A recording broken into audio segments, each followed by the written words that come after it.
Clearly, this is how this must start.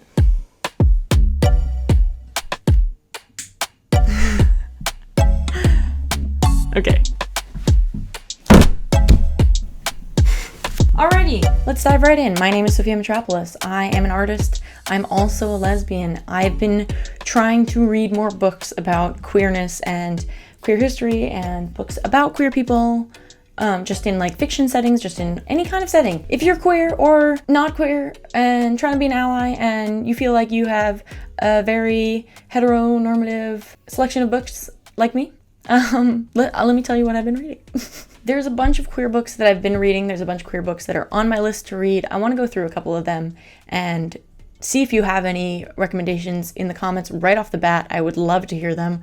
I'm trying to plow through books left and right. I am sort of focusing on women, but I'm not against reading books about queer men or non-binary folks, of course, but I'm mostly looking to see myself and my own identity reflected in books, for now, at least. I figured I'd structure this video by genre. I'm going to start with some fiction. I, for a long time, have been looking for fiction books that are written by women, about women, and not about marriage, which has come to refer to a heterosexual marriage, but I still kind of don't really care about marriage as a topic for a book that I'm reading if it's fiction. That's just me. But a marriage, a divorce, or any sort of violence against women, because a lot of times I will bring up this prompt and people will be like, Handmaid's Tale, and I'm like, not my style, personally. That is my personal Bechdel test, I guess, and we'll come back to that name later. So the first book that I really kind of dipped my toe into the lesbian sapphic literature was The Price of Salt by Patricia Highsmith, which was published under the pseudonym Claire Morgan and also has come to be known as Carol. I actually haven't seen the movie for this. I probably should, but this book is about Therese, who is a retail worker during Christmas time, and this older woman named Carol comes in, and Therese basically falls in love with Carol, and they have this very elusive, hidden romance, and Carol has an ex-husband, and Therese is younger, and Therese also has a boyfriend that she's not really into. There's lots of drama, lots of twists. The book was written in 1952,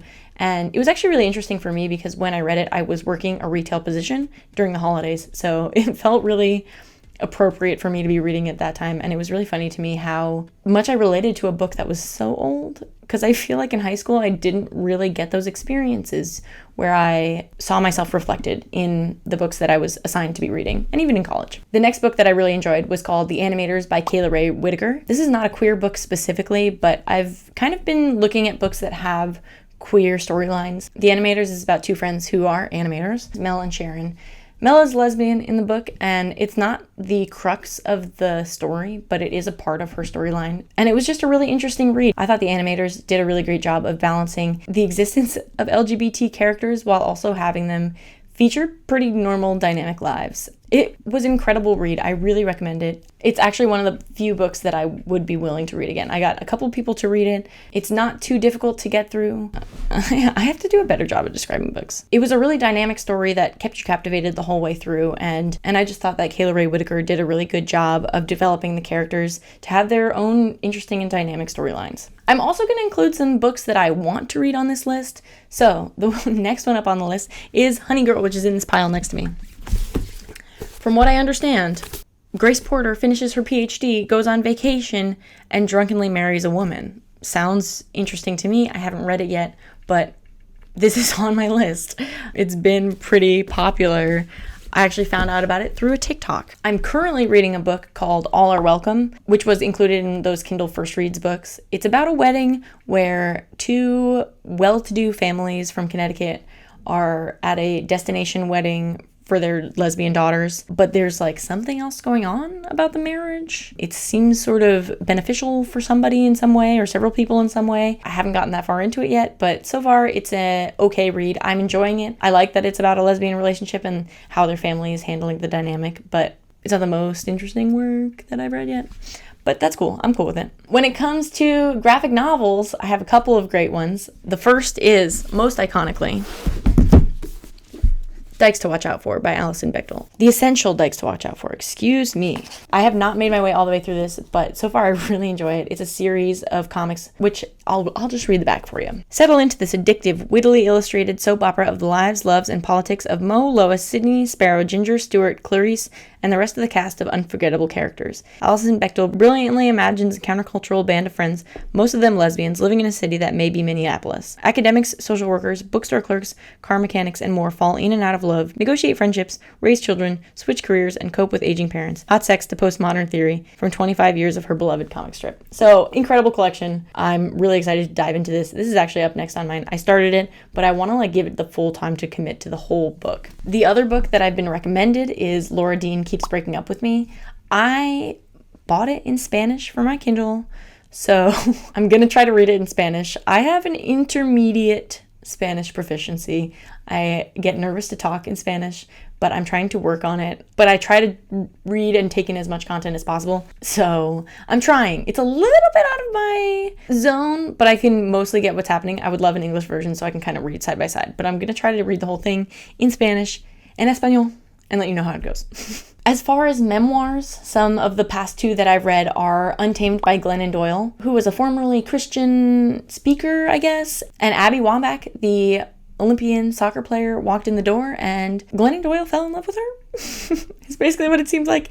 It was a pretty good read. I felt like for me, some of the things that she wrote, although they were cliche, felt pretty timely in my life. So I think a lot of people didn't really like the cliche bits of her memoir, but also at the same time, I'm like, it's her memoir. She can kind of write whatever she wants. And a lot of it did resonate with me. So I don't totally agree with some of the low ratings that I saw. I really liked it. The other memoir I most recently read is the new memoir by Sophie Santos, The One You Want to Marry and Other Identities I've Had. This I really enjoyed. I didn't know a whole lot about her. I found out about her and this book actually through Ashley Gavin's podcast, We're Having Gay Sex. So I was like, all right, I'm intrigued. Let's buy it. Let's see.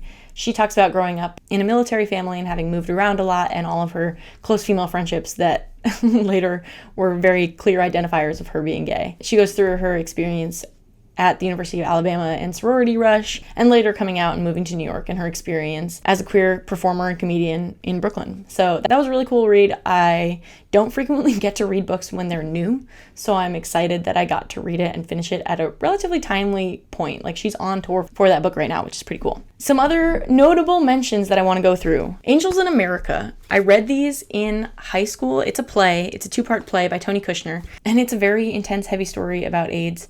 There is a Showtime special, I believe, with a lot of the cast from Weeds for some reason. I think it just has similar producers, so they use a lot of similar cast. But if you're familiar with Weeds, you'll definitely see some familiar faces if you watch it. It's heavy, but I think it's a really seminal piece of work that's important for queers to read and understand. That being said, I just want to name a few honorable mentions of books that I don't yet have, but ones that I do want to read. So I'm just going to go off. First, Stone Butch Blues. I'm dying to get my hands on it. I will. It's by Leslie Feinberg.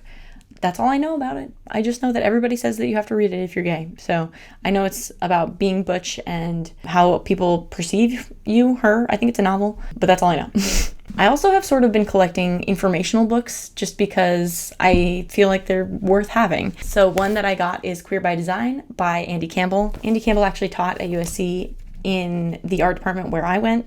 So I was really excited to see this, and I was lucky enough to sit in on a talk that he did for one of my colleagues, one of my friends, one of my peers, where he talked about this book, and that convinced me to buy it pretty much on the spot. He talks a lot about kind of the design elements of queer history, which has been really exciting for me, especially if you've watched this channel, you know that I have a lot of art background, art and design, so finding the intersection between queerness and creativity is really exciting for me. And then I also got this book called The Ex-Girlfriend of My Ex-Girlfriend Is My Girlfriend. Advice on Queer Dating, Love, and Friendship, written by Maddie Court and illustrated by Kelsey Roten. I wasn't really sure what it was about. I saw it on Instagram and I just thought the cover was cool. It's mostly a Q&A book, kind of like an American Girl book would be when you're a kid. I really love the way that it's printed. It's super colorful, hot pink and green. It's just beautifully executed. It's just like a queer advice column, I guess, but it's really nice. I don't know, I think sometimes it is important, especially as queer people, to sort of rewrite the history of books that you maybe didn't see yourself reflected in as you were growing up. Another book I'm looking to get is Art and Queer Culture by Catherine Lord. I saw this in Barnes & Noble and it was just slightly out of my budget, so I didn't end up buying it, but I do want to buy it soon. I think it's just really important to learn about the history, and I feel relatively undereducated about queer history, so I'm trying to change that and go forward with a little bit more intention. Which also goes into books about Stonewall. I'm definitely looking for the right first book about Stonewall. I know about Stonewall, but I'd love to kind of dive into it. So if you have a recommendation, please let me know in the comments. I also want to read A Queer New York, Geographies of Lesbians, Dykes, and Queers. Another one that I saw in Barnes & Noble and couldn't afford, but definitely on my list. So all of those books are really ones that I'd like to dive into. If you have more recommendations of things that you think I should add to my list of queer books that I should be reading, please let me know in the comments. I would love to know. So that's my collection of books. I'm working on developing this list even more. If you want to see more about the books that I'm reading, my book list and stuff, and what I think of everything, check out my Patreon. I've been posting about it pretty recently, and I'm starting to make more videos about books. Not books about videos, but videos about books. Again, I'm not a booktuber because that's too intimidating for me. I just make all sorts of stuff. So thanks for letting the rainbow neon piece make its appearance. I did buy it at Target. If it's still available, I'll link it down below. All these books that I mentioned are going to be linked in the description if you want to check them out. They are affiliate links, so if you click it, I would get a small couple of pennies. I'd appreciate it. If not, no worries. Of course, you can just Google it yourself. Thank you so much for watching. My name is Sophia Mitropoulos. I've been putting out videos once a week. I'm doing a good job of it. We're picking back up the pace. Keep coming back, I guess. Follow me on Instagram, @LilMitrop. See you in the next one. Click any of the links. I don't really care what you do. See you later. Bye. Have fun.